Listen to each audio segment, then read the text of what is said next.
안녕하세요. 김어준입니다. 지난 한 주 변창훈 검사의 죽음에 대한 수많은 보도가 있었습니다. 그중 가장 많이 인용된 것 중 하나가 중앙일보가 11월 7일 보도한 현직 지청장 빈소 찾은 문무일 향해 너희들이 죽였다 제하의 기사였습니다. 이 현직은 박모 지청장이라는 이야기도 파다했죠. 그런데 CBS 취재에 따르면 그 보도는 사실이 아니었습니다. 오보로 밝혀진 후 중앙일보는 이 기사 제목을 지청장에서 지인으로 바꾸고 현직 지청장이 소리 질렀다 해서 빈소 한쪽에서 소리가 들렸다로 내용도 바꿉니다. 그런데 이거 조용히 한두 줄 바꾸면 그냥 끝나는 문제인가요? 이 기사가 단순히 누가 그런 말을 한 줄 알았더니 알고 보니 안 했더라 정도의 사실관계를 착각한 문제에 불과합니까? 이 기사는 거의 모든 일간지와 종편이 받아 검찰 내부 분위기 운운하면서 검찰의 무리한 수사라는 프레임의 주요 근거 중 하나가 됐고, 그리고 문무일 윤석열을 공격하던 핵심 소재가 됐던 기사 아닙니까? 이건 사실관계를 단순 착각한 게 아니라 적폐 수사에 제동을 걸 수도 있었던 중대한 오보죠. 그럼 여차 저차 해석을 했다는 해명을 해야 합니다. 일부러 수사에 제동을 걸려고 했던 게 아니라면 말이죠. 김어준 생각이었습니다.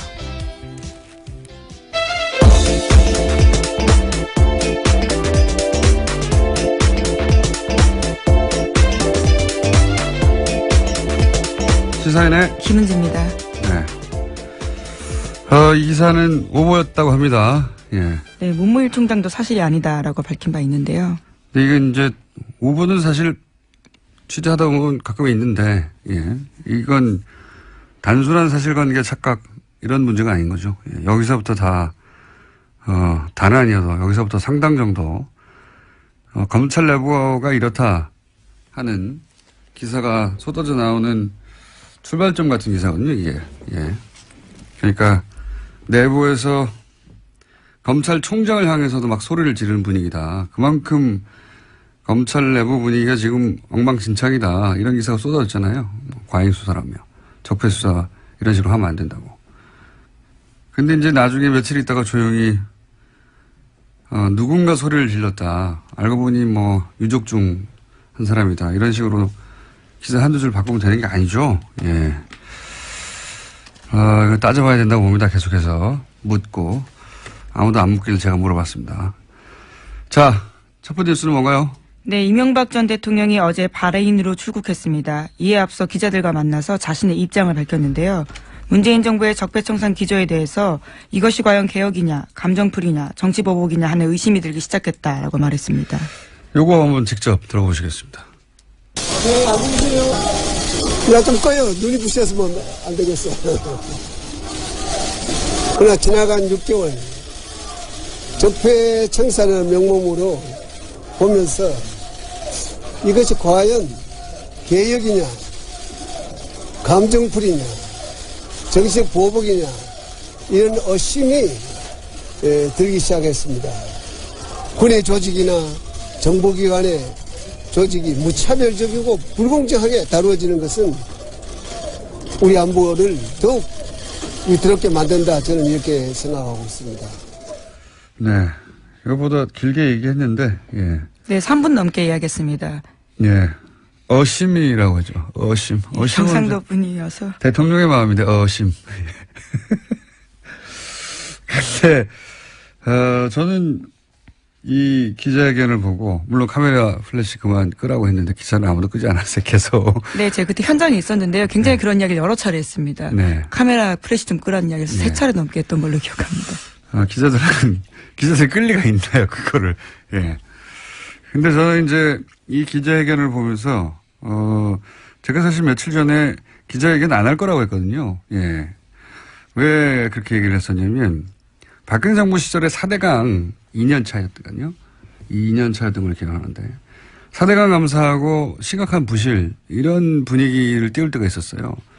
그때 이제 MB가 한 음식점에서 측근들과 만나 가만히 있지 않겠다, 이런 말을 했다는 이야기가 나온 적이 있어요. 결국은 4대강 감사는 우리가 다 알듯이 흐지부지 됐는데 그때 아마도 최순실, 최태민 후보 시절부터 알고 있던 뭐 그런 내용에 대한 일종의 폭로 협박 아니었을까 이렇게 추정해 볼 수 있는데 올해도 9월인가요? 두세 달 전쯤부터 MB 쪽에서 노무현 정권 때 일을 우리가 알고 있다. 예. 가만히 있지 않겠다 이런 메시지 여러 번 나오잖아요. 예. 근데 이제 이런 얘기 쭉 하다가 박근혜 전 대통령 때는 그게 먹혀서 그냥 넘어갔잖아요. 근데 직접 MB가 나서면 그러면 굉장히 강력한 경고, 협박이 되는 메시지가 나와야 되거든요. 근데 그런 카드가 있겠는가? 저는 없다고 봤기 때문에, 없으면 나서지 않는 게 맞다. 없는데도 나서면 바보가 되는 거니까. 그래서 안 나설 거라고 그 정도 정치적 머리는 돌아갈 거라고 생각했는데 나섰어요? 근데 그 내용을 한 줄로 요약하면 자기를 건드리는 건 보복이라는 거죠. 예. 그리고 나라가 쇠퇴한다. 나라가 쇠퇴한다는 메시지. 나를 건드리는 건 보복이고 나라가 쇠퇴한다. 이게 내용의 전부인데 이거는 협박이 아니에요. 이건 읍소예요. 읍소. 예. 그리고 이동관 전 수석은 대통령은 댓글 공작을 모른다. 이렇게 했잖아요. 예, 관여한 바 그렇게 세세한 것까지 지시하지 않는다라는 취지 이야기를 한 건데요. 그러면서 지금 문제가 된 댓글은 전체 0.9%에 불과하다라는 주장을 했습니다. 이동관 전 수석의 이야기도 잠깐 들어보시겠습니다. 세상에 어떤 정부가 그런 댓글을 달라고 지시를 하겠습니다. 그리고 대통령이 그렇게 대한민국 대통령이 한가한 자리가 아닙니다. 이명박 정부하고 박근혜 정부가 그랬죠. 질문이라면 저희가 답을 드리고. 근데 이거는 읍소도 아니에요. 이거는 법률적 방어거든요. 예. 근데 이렇게 읍소하고 법률 방어를 하는 말로 돌파할 수 있는 국민이 아니에요, 현재. 어제 발표된 한국사회여론연구소 조사에 따르면 대통령 지지율이 한 80%였는데. 예, KSY 거 예. 그렇죠. 근데 이거는 뭐 수치 있는 여론조사 기관마다 다르니까 중요한 거에 같이 조사한 게 뭐냐면 그 긍정평가 요인이 뭐냐. 거기에 1, 2순위를 다투는 게 적폐청산이에요. 그러니까 이런 식의 말로 대처해서 넘어갈 수 있는 상황이 아니란 말이죠. 저는 이게 거꾸로 여론에 읍소하고 복수라는 프레임을 잡고 법률 방어밖에 할 수 있는 게 없다. 이런 걸 드러낸 회견이다. 그래서 안 했어야 하는 기자회견이에요. 제가 보기엔 이건. 오히려 이 기자회견이 포토라인에 서는 시점을 앞당겼다. 저는 그렇게 봅니다. 예. 뭐 대단한 게 있을 것처럼 했는데 아무 내용이 없어요. 예. 이거 하지 말았어야 하는 내용인데. 자, 했습니다. 했고 아무 내용이 없고 읍소와 법률 방어다.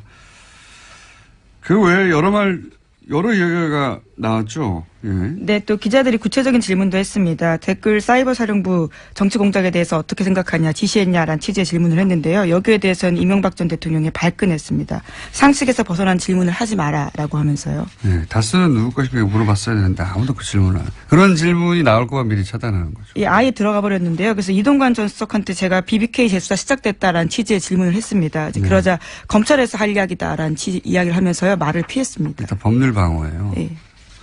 읍소와 법률 방어. 이런 메시지 정도를 왜 거기 굳이 나와서 했을까? 대통령이 직접 나온다는 거는 마지막이잖아요. 더 이상 나올 사람이 없지 않습니까? 뒤에. 그럼 뭔가 잊혀지지 않을 강력한 메시지나 협박이 나와야 되는데 없어요. 카드가 없다. 예.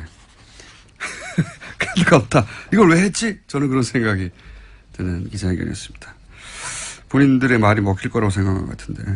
자, 그 외에 관련 기사들이 몇 가지 더 있더라고요. 내가 왜 댓글 공작을 지시했겠냐. 박근혜 전 대통령을 내가 왜 돕겠냐. 네, 채널A 보도인데요. 출국 직전에 모여서 그러한 이야기들을 했다라고 합니다. 측근들과 함께요. 왜 돕느냐. 그러면 문재인 후보를 돕습니까? 문재인 후보가 당선되면은 2012년에 적폐청산이 시작됐겠죠. 예. 이 답변들도 되게 옹색해요. 자, 다음 뉴스는요. 네, 또 어제 SBS가 관련된 보도를 하나 더 했는데요. 군 사이버 사령부가 19대 총선 당시에 여론조사를 위한 단계별 대응을 준비했고 D-Day를 2012년 총선 당일로 잡았다라고 합니다. 이것은 사이버사 문건에 나타난 내용인데요. 검찰은 이명박 전 대통령이 2012년 총선에 개입한 것을 보고 판단하고 있습니다. 자, 뭐 군에서 하다 보니까 단계별 작전을 세웠네요. 그리고 나서 총선 당일날 사이버 사령부의 댓글 공작이 피크에 오르도록 계획을 세웠다. 그런 내용이 나온 것이고요. 이거 외에도 뭐 댓글 공작에 관련된 건 너무 많이 나왔고, 김관진 전 국방부 장관이 국방부 장관 시절에 있었던 얘기니까 이명박 전 대통령이 시켜서 했다고 말도 해버렸죠. 네, 지난주에 보도해드린 적이 있는데요. 관련해서 김관진 전 국방부 장관 같은 경우에는 지난 11일에 구속영장이 발부됐습니다. 법원은 정치관여 혐의가 소명되고 증거인멸의 우려가 있다라면서 영장 발부 사유를 설명했습니다. 알겠습니다. 쇠퇴했다. 기억에 굉장히 남는 표현이에요, 저는. 한나라가의 발전이 쇠퇴했다는 취지 이야기죠. 이렇게 하다가 쇠퇴한다고. 쇠퇴하고파요.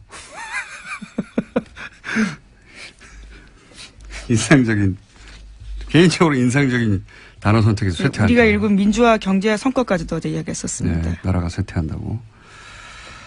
앞으로 이제 관련 이야기 많이 나올 테니까 이건 그 정도로만 하고요. 그리고 잠시 후에 또 관련 인터뷰도 할 테니까. 다음 뉴스는 뭐가 있습니까? 네, 국가정보원이 2013년에 박원순 서울시장 제안 문건 때도 검찰 수사를 방해했다라는 오늘 아침 한겨레신문 보도가 있습니다. 그러니까 대선 댓글 개입 사건을 방해했던 것과 닮은 꼴이다라는 건데요. 국정원은 당시에 상당 부분 사실들을 다 부인했습니다. 검찰은 이를 바탕으로 당시 고발된 사건을 혐의 없음 처분했습니다. 이게 간단하게 얘기하면 박원순 문건이 공개됐어요. 박원순 문건이 공개됐는데 그러니까 이제 당연히 그 당에서 고발을 했겠죠. 그랬더니 네, 민주당에서 고발했습니다. 검찰이 국정원에 사실조회를 요청합니다. 이거 당신들 작성한 거 맞아요? 그랬더니 국정원이 우리 것도 아니고 내용도 사실도 다르다. 이렇게 거짓말을 하죠. 그랬더니 검찰이 그래요? 하고 각하시켜버립니다. 혐의가 없다라고 했다는 건데요. 아니구나. 그리고 각하시켜버리는 거죠. 예. 이게 이제 4년입니까? 5년 지나고 나서 국정원이 작성했다는 게 드러난 거죠. 예. 국정원 관련 사건은 말이죠. 국정원은 증거인멸, 거짓 증언의 끝판왕, 대왕초예요. 예. 국정원 관련자들 수사는 저는 구속수사를 기본으로 해야 한다고 봅니다. 네, 그래서 최근에 검찰이 거짓 대응 시나리오를 담은 해당 보고서를 확보했다라고 합니다. 예. 어떻게 대응할 건지 국정원 내부 문건이 이번에 나온 건데. 근데 이제 이게 너무 웃기지 않습니까? 국정원이 지금 곤혹스러워 할 만한 문건이 나왔는데 그 문건 관련해서 고발이 있자 검찰이 국정원에 이거 당신들이 한 게 맞아? 라고 했더니 국정원이 아니야 했더니 그렇구나 하고 각하. 이런 식으로 돌아가고 있었다는 거죠. 예. 자, 웃기는 나라였습니다. 다음 뉴스는요? 네, 도널드 트럼프 미국 대통령과 시진핑 중국 국가주석이 지난 9일 베이징에서 정상회담 열었습니다. 이후에 나온 미국 쪽 언론 발표문을 보면요. 대화를 통한 한반도 핵 문제 해결 노력이라는 문구가 있습니다. 북한과의 대화 필요성에 대해서 양국 정상이 일정 부분 공감대를 형성했다라는 풀이가 나옵니다.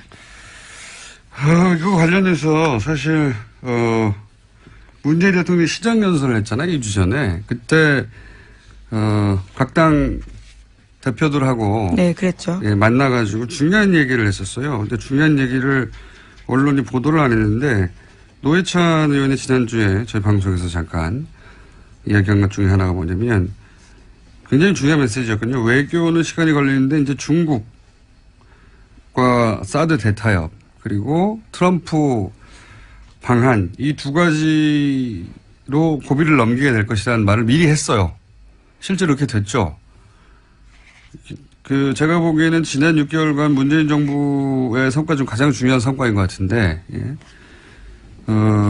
그 성과에 대해서 살짝 사실은 언지를 하고, 예. 시정연설에서 얘기했는데, 우리 언론이 그걸 캐치를 못했어요. 예. 캐치를 못한 건지 안 한 건지 모르겠는데, 중요한 메시지가 있었고, 실제, 트럼프 방안과 그리고, 시진핑과의 정상회담에서 이 이야기가 확인이 됐죠. 트럼프가 그 이후로 계속 대화 메시지를 내고 있어요. 예. 네, 또 자신의 트위터에는요, 김정은 위원장을 향해서 나는 김정은과 친구가 되려고 애쓰고 있다. 언젠가 그렇게 될지도 모른다라고도 썼습니다. 그러니까요. 네. 대화를 통한 한반도 핵 문제라는 언론 발표문이 중국과 정상회담 직후에 있었다는 거죠. 이것도 그렇게 보도 안 하고 있는데.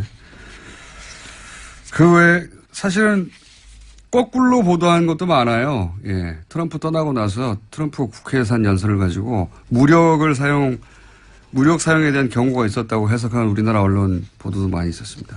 어떻게든 무력 사용이 됐으면 좋겠나 봐요. 자, 그 외에, 그런데 이제, 이렇게 우리한테는 필요한 말을 하고 간 트럼프가, 예, 아페크에서 푸틴한테 러시아가 미 대선에 개입했냐고 물어봤더니, 푸틴이 안 했다고. 예, 또 그 말을 또 공개적으로 이야기해서요. 미국 정계에서 비판을 받고 있습니다. 엄청 욕먹고 있습니다. 왜냐하면 안 했다고만 말하면 될 텐데, 안 했다고 말한 다음에 자기를 수사하는 CIA, FBI 다 거짓말쟁이라고. 네, 그렇죠. 심지어 미국 정보당국자 이름을 거론하면서요. 다 거짓말쟁이고 폭로자였다는 것이 증명됐다라는 이야기까지 했습니다. 그러니까요. 러시아하고 이제 엮였다라는 얘기를 지금 계속 수사받고 있으니까요. 그래서 푸틴 대통령이 안 했다더라. 이거 검찰이 국정원에 물어보고, 예, 국정원 안 했다는데 하고 각하하는 거하고 비슷한 거예요. 근데 여기서 한 발 더 나가가지고 말하자면 박원순 시장이 거짓말쟁이야 라고 검찰이 주장하는 것과 비슷한 정도죠. 예. CIA, 러시아 대통령이 아니래잖아. CIA, FBI 다 거짓말쟁이야. 정말 미국 정치인으로서는 당혹스러울 수밖에 없는 상황인데요. 심지어 성명도 냈습니다. 존 맥케인 미국 상원 군사위원장 같은 경우에는요. 트럼프 대통령이 오히려 KGB 출신 간부의 말을 믿느냐라고 했습니다. 예. 상상할 수 없는 발언인데 해가지고 이걸 아주 많이 드시고 계십니다. 자, 여기까지 하겠습니다. 시사인의 김은지였습니다. 감사합니다.